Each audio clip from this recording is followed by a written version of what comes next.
जी, बस एक line add जी, करना जी। चाहूँगा अगर आपके पास जस्ट फ्यू सेकंड्स है। देखिए, हाँ। जैसे अभी बात की अलाउद्दीन साहब ने भी कि जो दुनिया का कोई मुल्क इजाज़त नहीं देता कि आप पॉलिटिकल हुँ, आड़ में मुल्क की नेशनल सिक्योरिटी को के लिए खतरा बन जाएँ, आप अपने कल्ट का गलत इस्तेमाल करें। दुनिया के किसी मुल्क में हम मिसालें तो हुँ। वो जो लीडर हैं, जो इस वक़्त जेल में हैं, वो यूरोप की भी दे रहे होते हैं, वो अमेरिका की भी दे रहे होते हैं, वो दूसरे ठीक। मुल्कों की भी दे हुँ, रहे होते हैं।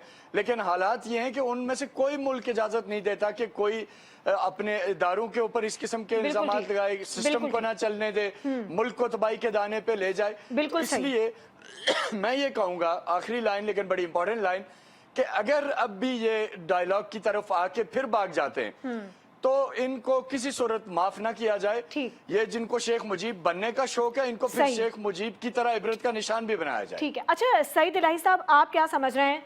हुकूमत जो 2 महाज़ों पर इस वक़्त लड़ रही है, ये हुकूमत के लिए कितना चैलेंजिंग है? और दूसरी बात, जो हम बात करें कि हमारी जो एक्सपोर्ट है, उसको बढ़ाना हमें कितना ज़्यादा ज़रूरी है। लेकिन उसके लिए ज़रूरी ये भी है कि जो हमारा लोकल इन्वेस्टर है, उसको फैसिलिटेट किया जाए। ये भी हम देख रहे हैं कि जो हमारे लोकल इन्वेस्टर्स हैं, वो ख़ासे परेशान हैं। तो इस जानिब हुकूमत को तवज्जो देने की कितनी ज़रूरत है? देखिए जो मेरे अभी मेहमानों ने काफ़ी बातें जो हैं वो कर ली हैं। हुँ, मेरा ख़्याल में सबसे पहली बात तो ये है कि पॉलिटिकल स्टेबिलिटी और जो कारोबारी स्टेबिलिटी है, वो कंटिन्यूटी से आती है।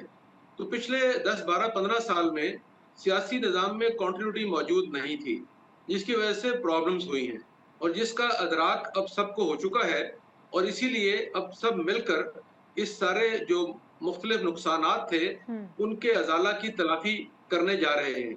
और दूसरी बात ये है कि अगर हमारे पास देखें हमारा मुल्क ऐसा है, जहाँ दुनिया की हर नेमत मौजूद है।